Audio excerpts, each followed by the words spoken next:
Irmãos, nós vamos meditar na palavra de Deus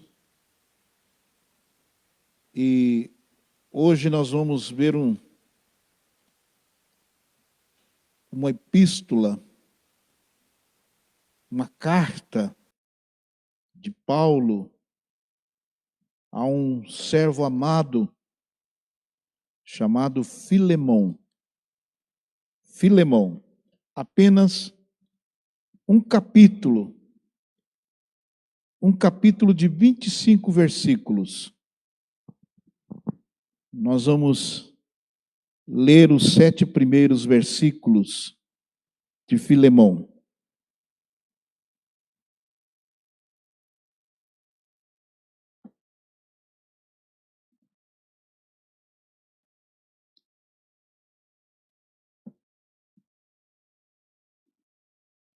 Filemão de 1 a 7. Vamos ficar em pé, igreja?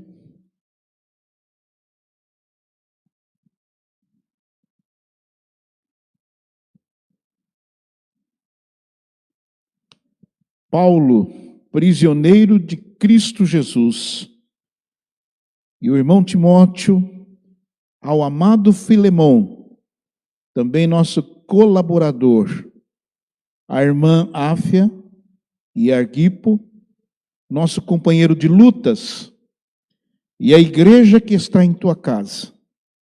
Graça e paz a vós outros, da parte de Deus, o nosso Pai, e do nosso Senhor Jesus Cristo. Eu dou graças ao meu Deus, lembrando-me sempre de ti nas minhas orações, estando ciente do teu amor e da fé que tens para com o Senhor Jesus, todos os santos, para que a comunhão da tua fé se torne eficiente no pleno conhecimento de todo o bem que há em nós para com Cristo. Pois, irmão, tive grande alegria e conforto no teu amor, porquanto o coração dos santos tem sido reanimado por seu intermédio. Pai, nós te agradecemos pela tua palavra e pedimos a tua bênção e a iluminação do teu Espírito Santo para extrairmos daqui ensinamentos para as nossas vidas. Nós te louvamos por esta hora e te agradecemos porque podemos olhar para a tua palavra e meditar nela. Em nome de Jesus. Amém. Podem sentar, queridos.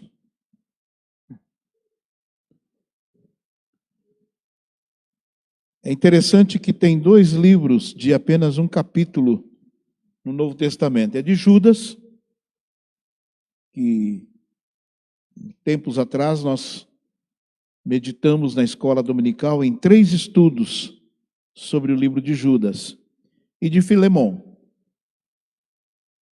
Filemão era um irmão que morava em Colossos, possivelmente um dos que participaram na organização da igreja aos Colossenses, em Colossos. Era um homem de posses, tinha escravos. Quando o evangelho chegou na sua casa, ele se converteu juntamente com a sua casa, com a sua família. Paulo discipulou esse irmão amado. Também escreve essa epístola de Roma. Paulo está prisioneiro em Roma. Seria a última instância de Paulo, quando ele recorre a Roma para julgar a sua causa Ele vai desde Jerusalém, levado a Roma. Ele tem lá a sua defesa e lamenta-se profundamente porque ninguém estava com ele no momento da sua defesa, ninguém esteve ao seu lado. Ele estava solitário, numa masmorra, aguardando a sentença. E de lá, ele encaminha várias cartas às igrejas, especialmente a Filemão, porque com ele estava um escravo que tinha sido preso, não sei quais as circunstâncias, chamado Onésimo. E Onésimo, prisioneiro com Paulo, alguém diz que quando Roma colocava um prisioneiro do lado de Paulo, era certo que aquele prisioneiro ia, ou aquele guarda, ou melhor, aquelas pessoas que ficassem guardando Paulo, se convertiam. Por isso que ele, numa das cartas, escreve aos da casa de César. Muitas pessoas se converteram. E o prisioneiro, junto com Paulo, também se converte. E Paulo agora está devolvendo esse Onésimo a Filemão, dizendo a ele que ele deveria se comportar agora como um cristão, porque Onésimo agora é irmão em Cristo. Ele já não era mais um escravo do pecado, mas ele tinha recebido a libertação. Mas o que chama a minha atenção aqui nesta noite, e que eu quero falar com os irmãos, é sobre a igreja que está em sua casa. É o que Paulo nos diz aqui a Filemão. A igreja que está em sua casa. Muitos textos da palavra de Deus nos fala a respeito da igreja que se reunia de casa em casa. Se você for para o livro de Atos dos Apóstolos, eu quero ler alguns textos aqui para iniciar, depois nós vamos continuar meditando. Se você for para o livro de Atos dos Apóstolos, no capítulo 16, você vai perceber aí no capítulo 16, versículo 5, que diz assim: as igrejas eram fortalecidos na fé, dia a dia, aumentando em número. Mas em que lugar? Qual era o lugar que eles se reuniam? Aí no versículo 31, no verso 31 até o 33, diz: respondendo-lhe, crê no Senhor Jesus, será salvo tu e tua casa, e lhe entregar a palavra de Deus a todos os da sua casa. Isso fala da conversão do carcereiro. Naquela mesma noite, naquela mesma hora da noite, cuidando deles, lavou-lhes os vergões dos açoites. A seguir, foi ele batizado e todos os seus. Se você for na carta de Paulo aos Coríntios, 1 Coríntios, capítulo 16 também, no verso 19, vai nos dizer assim, 16, verso 19, nos diz: as igrejas da Ásia vos saúdam no Senhor. Muitos vos saúdam, Áquila e Priscila, e bem assim a igreja que está na casa deles. Se você for olhar o texto de de Atos, capítulo 2, o início da igreja, o início da pregação do evangelho, a partir do versículo 46 até o 47, diziam: diariamente eles permaneciam, diariamente perseveravam unânimes no templo. No templo. Partiam o pão de casa em casa. E tomavam as suas refeições com com alegria e singeleza de coração, louvando a Deus e contando com a simpatia de todo o povo. Enquanto isto, acrescentava-lhes o Senhor dia a dia os que iam sendo salvos. No capítulo 5 de Atos, no versículo 42, também nos diz: e todos os dias, no templo e de casa em casa, não cessavam de ensinar e de pregar o Cristo. Aí você tem, no capítulo 20 de Atos, no versículo 6, dizendo: depois dos dias dos pães asmos, navegamos a Filipe 5 dias e fomos ter com ele naquele porto onde passamos uma semana. E nesta semana, versículo 20, nos diz: jamais deixando de vos anunciar coisas proveitosas, de vos ensinar publicamente e também de casa em casa. Se você for para Hebreus capítulo 10, nos diz que não abandonem as suas congregações, como é costume de alguns. Antes, estimulem, admoestem uns aos outros, para que permaneçam fiéis. Irmãos, quando a igreja iniciou, não havia os templos construídos. Hoje, quando você fala em igreja, você já pensa num templo, num lugar. Igreja Presbiteriana Koinonia, situada na rua Luzia de Menezes, Carvalho Cordeiro, 580, São José dos Campos. Você vai pensar em outras igrejas, e a igreja lá de vários lugares do Brasil, né? A igreja que está se reunindo nesta hora, algumas delas, outras estão com os templos fechados, porque não pode se reunir. Mas no início do Evangelho não era essa ideia de igreja. Era o templo. O templo era o lugar de se oferecer sacrifícios, súplicas, orações. E a igreja inicia indo ao templo para orações. Pedro e João foram ao templo à tarde. Encontra lá um paralítico. Vários outros textos nos mostram os próprios irmãos, discípulos, indo ao templo para orar, para buscar ao Senhor.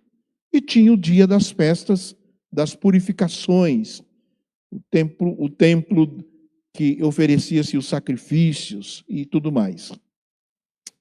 Quando Israel foi levado ao cativeiro, na Babilônia, como nós lemos o texto, eles ficavam à margem do rio, dos rios da Babilônia, chorando, suplicando, lembrando lá do templo, da época das festas, das festividades que eles tinham, de louvores e adoração. E eles começaram, na Babilônia, a se reunir em determinados recintos que puseram o nome de sinagoga. Foi lá que surgiram as sinagogas. E elas se espalharam no contexto judaico. Em Israel, por exemplo, muitas sinagogas. Jesus inicia a sua primeira pregação numa sinagoga, né? Quando ele está lendo o livro da lei, dizendo: o Espírito de Deus está sobre mim. E aí ele diz: agora se confirma as Escrituras. E logo após Jesus Cristo ter morrido, ressuscitado, envia o teu Espírito, conforme Atos capítulo 1, recebereis ao descer sobre vós o Espírito Santo, e ser-me-eis testemunhas tanto em Jerusalém, Samaria, em toda a Judéia, até os confins da terra. Então eles foram se espalhando, e muitas vezes eles usavam as sinagogas para pregar o Evangelho, porque o judaísmo para o cristianismo era quase a mesma coisa. Apenas tinham que sair do jugo da lei, mas o Deus que eles serviam era o mesmo. E tinham que crer em Cristo Jesus, que os judeus também não criam, que ele era o Filho de Deus. Então as sinagogas foram usadas para a pregação do Evangelho. Por exemplo, Paulo chama os cristãos, quando ele está em Mileto, chama os presbíteros da igreja em Mileto, para que eles cuidassem do rebanho da igreja de Éfeso. Uma igreja que já tinha sido constituído como igreja. Não fala que eles tinham um templo, um lugar. E Paulo diz que pregou o evangelho por 3 anos, nas sinagogas e de casa em casa. 3 anos pregando. Então as igrejas se reuniam nas casas, não tinham os templos. Aí a história vai desenvolvendo, que até porque os cristãos não podiam fazer isso, eles eram perseguidos, muitas vezes eles se reuniam, há um livro que fala sobre as catatumbas de Roma, eles reuniam nos cemitérios, porque os romanos não entravam em cemitérios. Tinham um preconceito muito grande, podia ter fantasmas, e tudo, não muito diferente nos dias de hoje. Então os cristãos se aproveitavam para se reunirem nos cemitérios. Eram lá que eles faziam seus cultos, né? A igreja perseguida, por exemplo, a igreja das cortinas de ferro, é a igreja que se reúne nos bosques, em uns lugares mais ermos possíveis, para não serem identificados, eles não podem estabelecer um lugar dizendo, aqui tem a igreja presbiteriana, ou a igreja Assembleia de Deus, ou a igreja tal, não podem. Então, a igreja, ela consolidava-se nas suas reuniões de casa em casa, da igreja que está na sua casa. Aí você começa a imaginar, mas quantas pessoas então cabiam nessa igreja? Não eram muitas, claro. Uma casa não podia suportar muitas pessoas, mas eram muitas igrejas espalhadas. Muitas igrejas. E ali foram crescendo os líderes, se edificando, se multiplicando, e sempre os textos que nós lemos, vai dizer, e assim multiplicava, acrescentava-lhes o Senhor dia a dia os que iam sendo salvos. Olha a importância da casa. A partir do imperador Constantino, quando ele, entre aspas, se converte, ele libera então o culto. E aí começam as construções dos templos, das catedrais, dos lugares de reuniões, de aglomerações de pessoas, muitas pessoas, igrejas grandes e tudo mais, a partir dos anos 300. Mas antes, no fundamento da igreja, ela estava fundamentada de casa em casa, nas casas dos irmãos. Na casa dos irmãos. O que eu quero dizer com isto? É que nestas casas, ou nesses lugares de poucas pessoas, e era um tempo de crescimento, era um tempo de aprendizado, era um tempo de exercício da fé, era um tempo em que os líderes eram treinados pela necessidade, até então, de pregar o Evangelho. É muito interessante isso.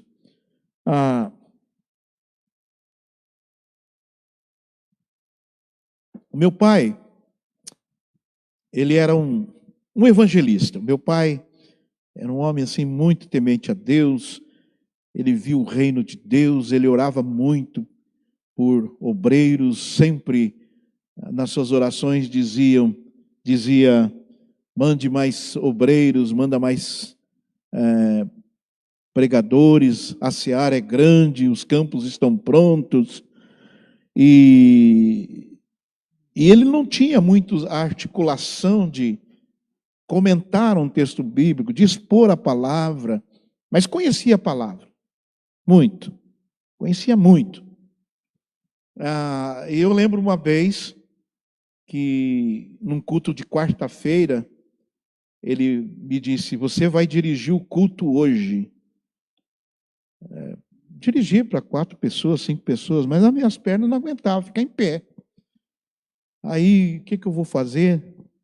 Aí ele falou assim: você vai ler um texto da palavra de Deus. Lê um salmo. Uma coisa assim, vamos pegar lá no meio, lá, e pegar um texto e vamos ler o texto. E eu lembro que ele fez isso, eu falei: mas por que será que o meu pai fez? Depois de estar entendendo algumas outras coisas, ele estava querendo que eu fosse, ele queria que eu fosse treinado para ser um obreiro, para pregar a palavra de Deus. Bem antes de eu ter o chamado de Deus na minha vida, bem antes de ter o chamado de Deus para o seminário, ele já estava querendo me treinar. Então, nas casas, como não tinha pessoas, os discípulos, por exemplo, que aprenderam com Jesus, não podiam estar em todas as casas, eles treinavam líderes para a pregação do Evangelho, para crescer. E um fato interessante que ocorreu na década passada, e não muito distante, nós temos o crescimento das igrejas da Assembleia de Deus. O que a Assembleia de Deus fez? A Igreja Assembleia de Deus usava os leigos. Então era lá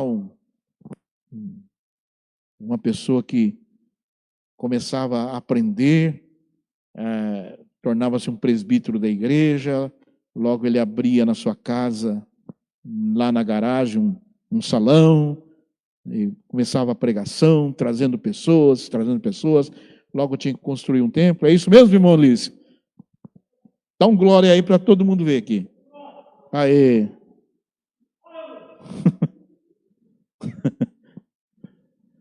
O Luiz é um dos presbiterianos enrustido, né? Ele estava perdido e foi achado. Brincadeira.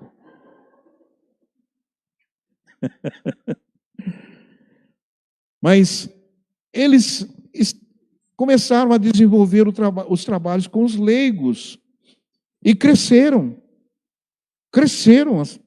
de uma forma assim assustadora. A igreja presbiteriana, ela teve um crescimento muito grande dos anos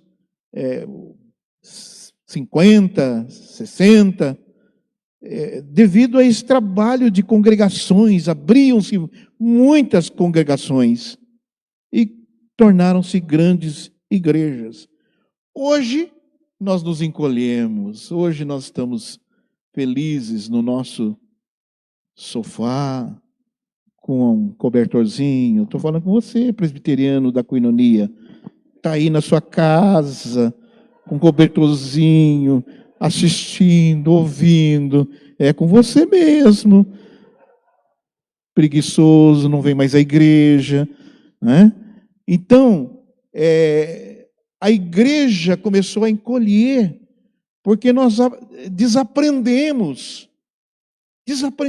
Eu lembro, uns anos atrás, a Lília até participou de um congresso da Vinde, o pastor Caio Fábio, que pregando dizia: nós somos uma geração que desaprendeu a orar. Nós não oramos mais, precisamos mais. Está tudo certo. Meu problema financeiro o banco resolve. O meu problema de saúde, o médico é um dos melhores. O meu problema espiritual, eu tenho uma igreja agora na minha casa, no celular. E não é isso que a palavra de Deus nos diz, não. E nós vamos ver aqui. Por quê? A igreja que se reúne, e nós nesse tempo de pandemia, de isolamento social, nós deixamos de nos reunir. Pastor Jeremias Pereira, lá da 8ª Igreja Presbiteriana de Belo Horizonte, diz: eu vou ter que começar a plantar a 8ª igreja de novo, porque os crentes fugiram, não querem mais saber, não querem mais saber.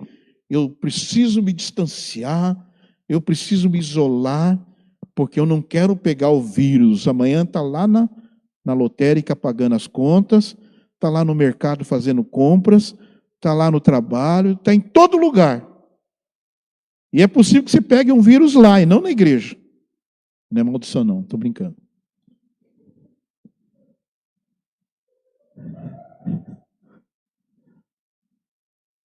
Apenas para você refletir um pouco. Mas quando nós nos reunimos, e por isso existe esse mistério, a igreja é um mistério, irmãos. A igreja é um mistério. Se eu fosse um pastor da Assembleia de Deus, diz: é mistério, irmãos. Paulo nos diz isso no capítulo 5 de Efésios. Quando ele escreve aos Efésios, ele fala de um relacionamento entre marido e mulher. Amai vossas esposas como Cristo amou a igreja e se entregou por ela, para torná-la uma igreja irrepreensível, sem ruga, sem mácula, sem defeito nenhum, mas santa. Santa. E aí ele termina dizendo: grande é esse mistério. Eu, porém, vos digo, a igreja e Cristo. Se os casais são mistérios de permanecerem juntos aí até nessa pandemia aí, tem muitos casais separando porque não aguentaram mais um outro, né? Até alguém disse que foi uma maldição da mulher porque não pôde mais ver futebol, teve que ficar em casa, não tinha que sair, o marido ficou doido. E aí elas queriam que eles vazassem, mas não tem jeito. Mas Paulo fala do mistério de Cristo à igreja, uma união mística.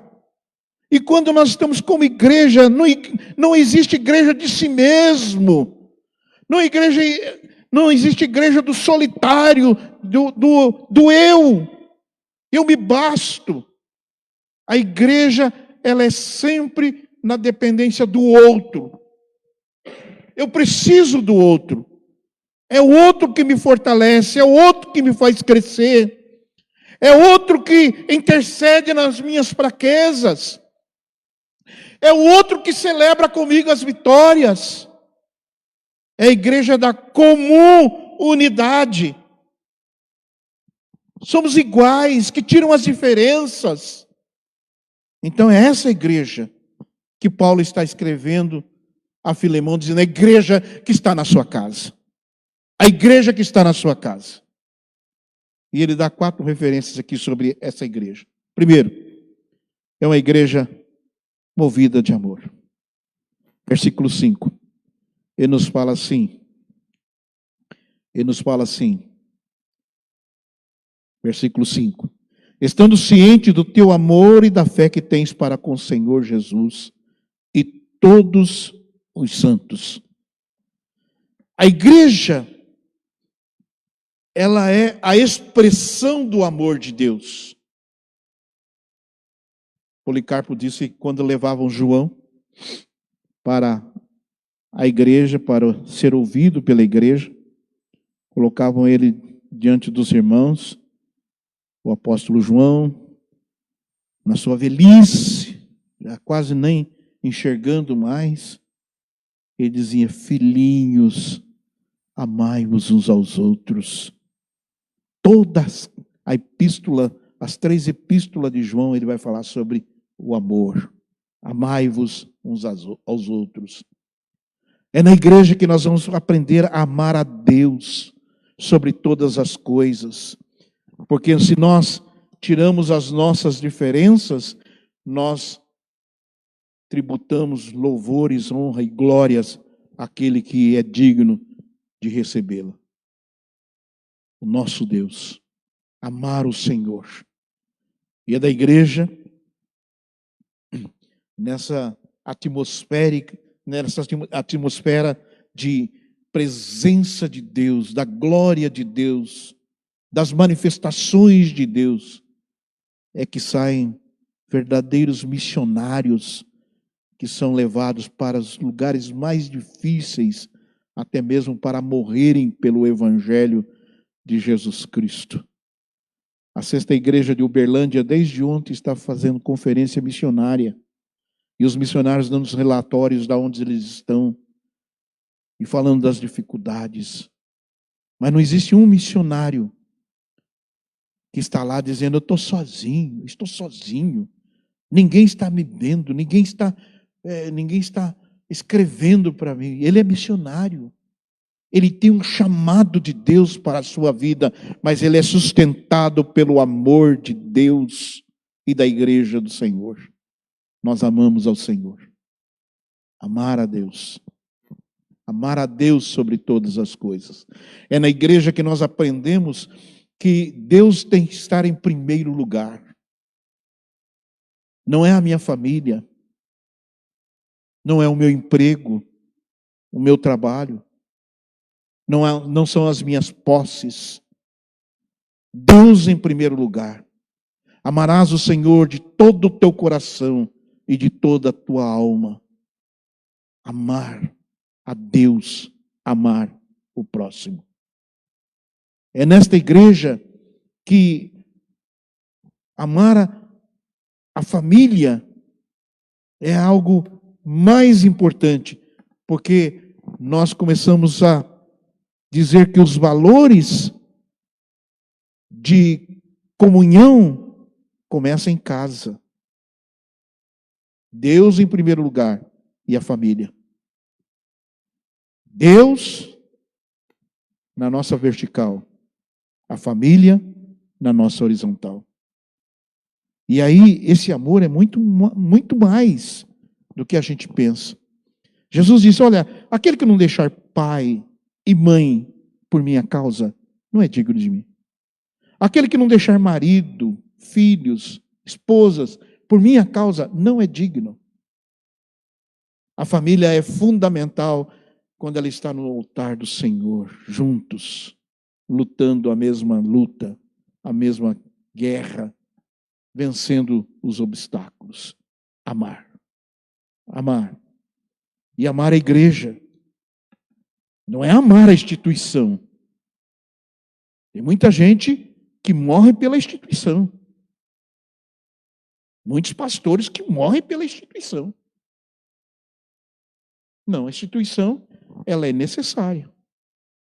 Ela tem que ter o seu CNPJ, ela tem que ter os seus impostos em dia. Ela tem que pagar os seus funcionários. Ela é organização. E como organização, ela cumpre os seus deveres diante do Estado.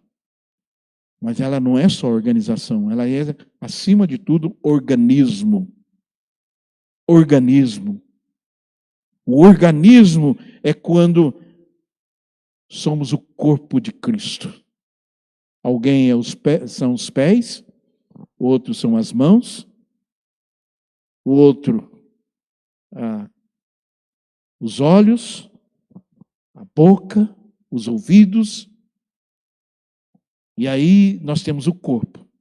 E nesse corpo nós temos os órgãos nobres do corpo. Paulo diz isso lá em 1 Coríntios 12. Os órgãos nobres do corpo. Coração, os rins, os pulmões. Então, uma igreja pode se manter até capenga. Desculpe aqui. Com muitas deficiências. Quando fala da igreja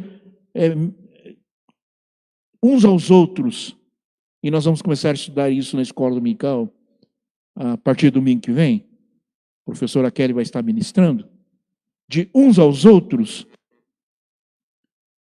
é um servindo o outro, a mutualidade. No entanto, às vezes a igreja está mais concentrada nos uns.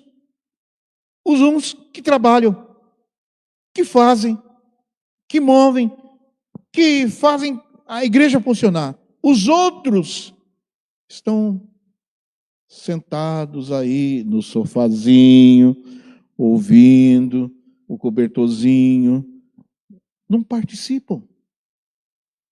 É a igreja que vai participando da vida comunitária uns dos outros, uns aos outros. E aí vai se formando o corpo.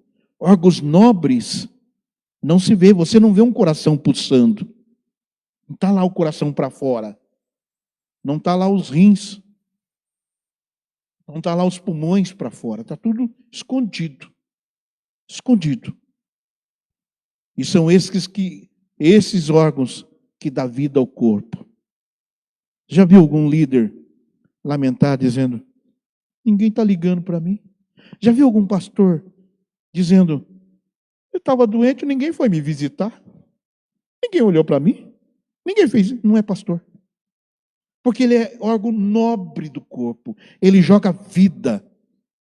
Ele injeta vida no corpo.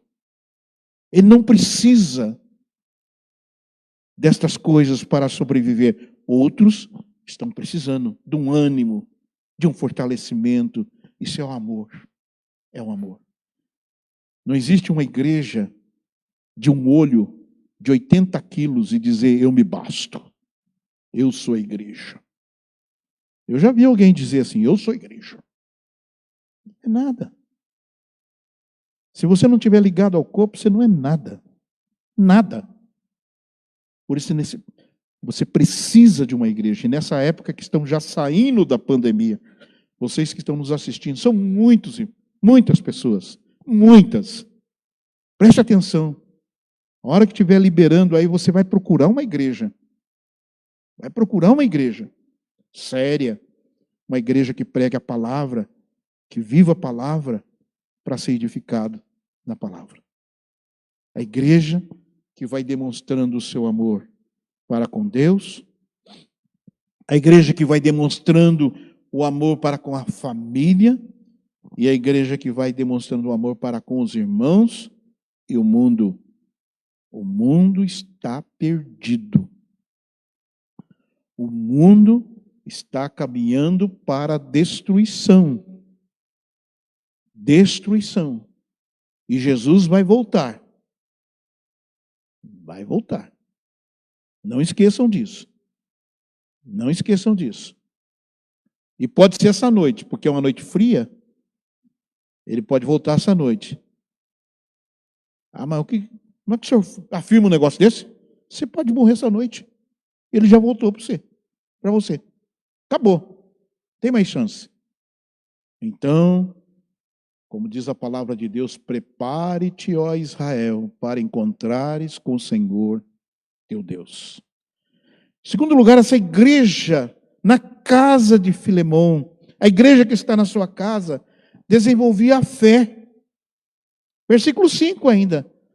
Ele nos diz, ciente do amor e da fé que tens para com o Senhor Jesus e para com todos os santos. Além da comunhão que ele tinha com todos os irmãos que se reuniam, ele tinha uma fé. A fé. De onde vem a fé? A palavra de Deus diz que a fé vem pelo ouvir da palavra. A fé vem de Deus. Agora nós temos que desenvolver a nossa fé. Desenvolver. É uma igreja que começa a olhar a palavra de Deus, como por exemplo a igreja de Tessalônica. A igreja de Tessalônica se reunia no entusiasmo da volta de Cristo. Jesus vai voltar. E aí aqueles irmãos idosos, que não tinha lá o Covid, mas tinha outras enfermidades, começaram a morrer. E eles então foram perdendo o entusiasmo, dizendo, como ficarão esses irmãos que estão morrendo?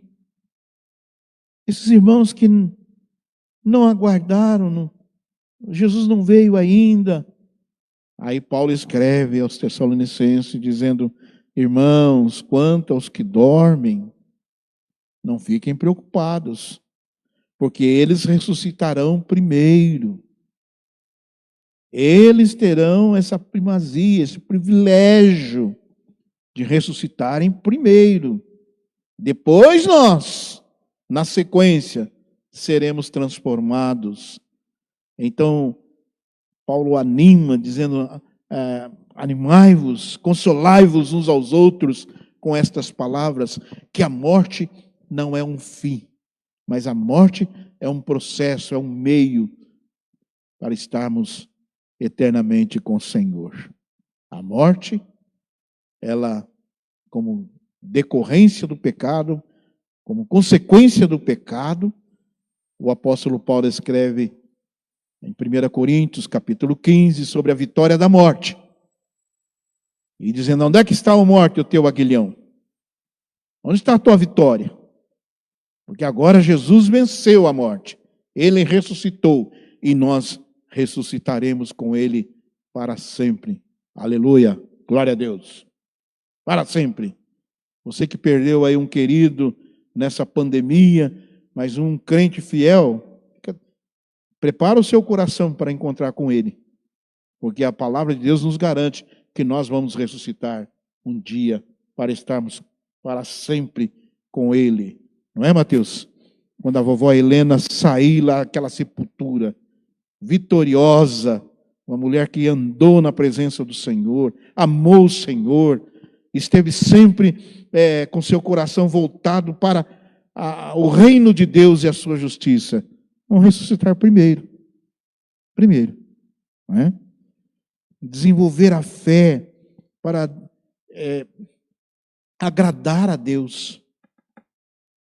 Nós temos que agradar ao Senhor. E a palavra de Deus diz que sem fé é impossível de agradar a Deus. É necessário que aquele que se aproxime dele tenha fé. Agradar ao Senhor. Pela fé, no Filho de Deus, eu sou vencedor. Eu sou vencedor. Pela fé em Cristo Jesus, aquele que venceu na cruz e me deu a vitória da cruz, eu posso dizer, o diabo é um derrotado, o inferno vai ser vencido, porque a igreja avança, a igreja tira os ferrões do inferno e resgata os perdidos e transporta para o reino do Filho do seu amor. Aleluia, glória a Deus. É pela fé. Rompendo em fé. E às vezes nós temos até que estar andando sobre as águas.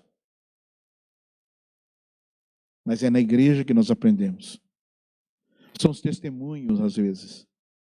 Como nós já dissemos em várias lives aqui, eu conheço a Mara, é minha sobrinha. É uma guerreira. Eu nunca vi uma fé daquela. Por nenhum momento. Ela passando por esse tempo de enfermidade, com câncer, um tratamento de quimioterapia, agora cirurgia. Ela não se deu por abatida, não. Ela crê no Todo-Poderoso. No Todo-Poderoso. E aí, quando nós estamos enfrentando essas enfermidades cruéis, e estamos chegando perto lá da morte, vamos envelhecendo, Cavique, 70 anos essa semana nós celebramos lá com você, um almoço. Agora vamos fazer todo ano, viu, Cavique? Não mais 70, todo ano você celebra. Agora você já está roendo os caroços da jabuticaba. Já está acabando. Eu e você. Mas, quando nós estamos chegando no fim, a gente pode dizer como Paulo, eu sei que tenho crido, em quem tenho crido. E estou bem certo que é poderoso para guardar o meu depósito até o dia final. Eu estou certo disto, que pela fé eu tenho crido que Ele é fiel, Ele prometeu, eu vou habitar eternamente com Ele, aleluia. É pela fé, sou vencedor. E é a igreja que vai nos ensinando o caminho da fé, nosso aprendizado, a nossa vida com os irmãos, nos fortalecendo e crescendo na fé no Senhor Jesus Cristo. Em terceiro lugar, Paulo escreve a esses irmãos que estão cheios de amor, estão apaixonados pelo Senhor, estão crescendo numa fé inabalável, desenvolvendo a fé. Paulo diz que havia ali também comunhão entre eles, que é a parte essencial para a revitalização de igreja, do corpo. Comunhão com Deus através da fé. Como Enoque andou com Deus, ele teve uma comunhão íntima com o Senhor, que Deus para si o tomou. Uma comunhão com os irmãos, versículo 5 e 6, que tens com o Senhor todos os santos, para que a comunhão da tua fé se torne eficiente no pleno conhecimento que há em nós para com Cristo. Comunhão, que eu já disse aqui, essa comunidade, a palavra comunidade vem da comum unidade, dessa comunhão, estarmos juntos, reunidos, como corpo de Cristo, presente. Cristo, cabeça da igreja. Comunhão que nós tanto necessitamos. Tem gente que fica assim, extasiados quando vem à casa do Senhor. Até nós fizemos uma live aqui com a Mara antes da sua cirurgia.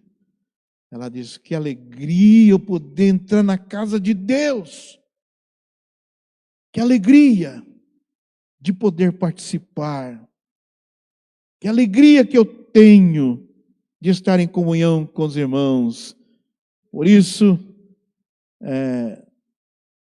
a palavra de Deus, o salmista nos diz: alegrei-me quando me disseram, vamos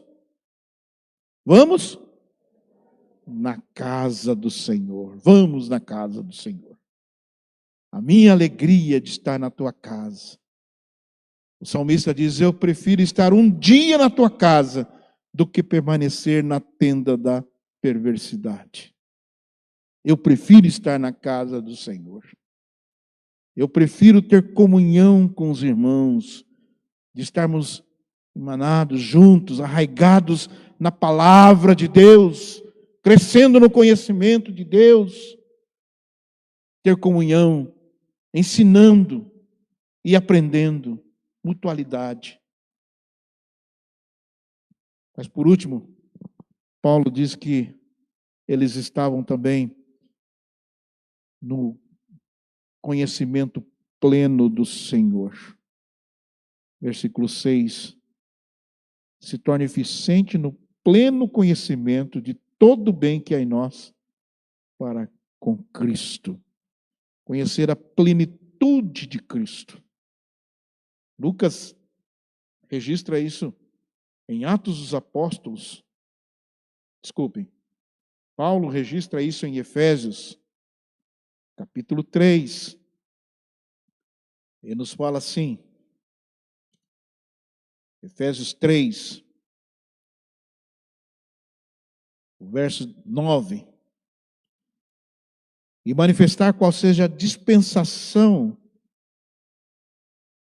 do mistério, desde os séculos oculto em Deus, que criou todas as coisas. Para que, pela igreja, novamente ele fala sobre mistério, na igreja, para que pela igreja a multiforme sabedoria de Deus se torne conhecida agora dos principados e potestades nos lugares celestes, nos lugares celestiais. Segundo o eterno propósito que estabeleceu em Cristo nosso Senhor, pela qual temos a ousadia e acesso com confiança mediante a fé nele. Portanto, vos peço que não desfaleçais nas minhas tribulações por vós, pois nisso está a vossa glória.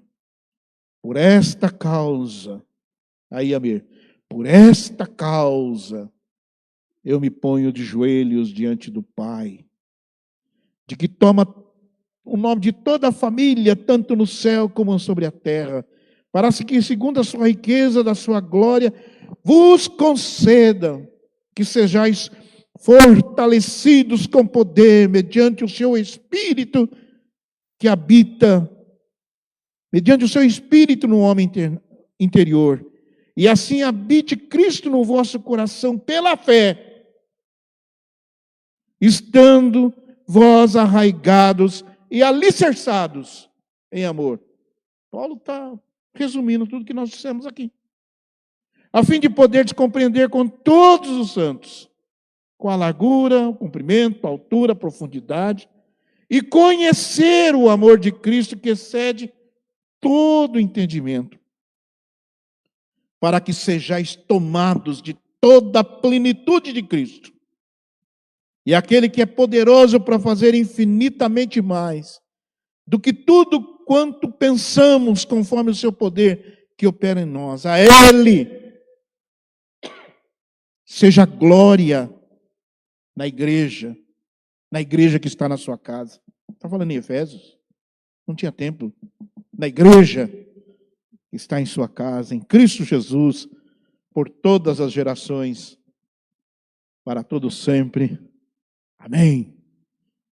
Paulo pega esses superlativos e poderes para dizer que as manifestações de Deus, a grandeza de Deus, a presença de Deus, o amor de Deus, a fé em Deus, os elementos essenciais para a nossa sobrevivência espiritual, se manifestam na tua casa. Na tua casa. A Ele seja a glória para os séculos e dos séculos. Amém. Amém. Conhecer o Senhor não é ter informação do Senhor, como Jó tinha as informações de Deus. E talvez você que está nos assistindo aqui tenha essas informações de Deus. Você sabe que no Natal ele nasceu e você recebe um presente ou dá um presente para o seu filho. Você sabe que na semana chamada Santas comemora a sua morte, a sua ressurreição, e você faz um prato de bacalhoada para comemorar a ressurreição. Nunca vi, não tem nada a ver, mas que bacalhau é gostoso, é. Tem nada a ver. Como também presente de Natal não tem nada a ver. Mas ele está dizendo, você está tendo uma informação, e às vezes essa informação é deformação, e você pensa que o Natal é uma orgia, que a Semana Santa é um lugar de você tomar, santificar por cinzas e alguma coisa mais. Bobagem. Na igreja você aprende a ter a informação. Jó teve isso. Ele conhecia Deus por informação. Eu te conhecia, Senhor, só de ouvir falar. E quando ele vivenciou uma experiência profunda com Deus, ele diz, porém agora os meus olhos te contemplam. Agora eu não estou mais informados ou deformados. Eu não tenho mais só uma informação, mas eu vivencio o Deus empírico, Deus dentro de mim, habitando na minha vida, no meu coração e na minha existência. É o Deus da igreja que está na sua casa. o Deus da existência que está em nossa casa. Deus que nos convida para a experiência com Ele e que nos ama com amor eterno. Paulo vai suplicar a Filemão para que ele perdoasse Onésimo e que se tivesse alguma coisa que pagar, ele pagaria. Eu não sei como ele ia pagar. Se Onésimo fosse mesquinho, se Filemão fosse mesquinho, porque ele estava em algemas, podia trabalhar. E lá não tinha auxílio reclusão. Lá não era Brasil. Lá ele estava prisioneiro. Mas ele tinha certeza que Filemão receberia Onésimo como irmão amado e perdoaria por aquilo que ele fez. Porque Filemão tinha uma igreja verdadeira na sua casa. Que Deus os abençoe, amados, queridos do Senhor. E traga sobre nós o teu poder e a manifestação da tua presença para olharmos a igreja que vivencia na minha casa e a igreja que vivencia todos os dias com os amados irmãos que estão nessa batalha uns com os outros, juntos, para vencer as batalhas espirituais. Que Deus nos abençoe. Vamos ouvir.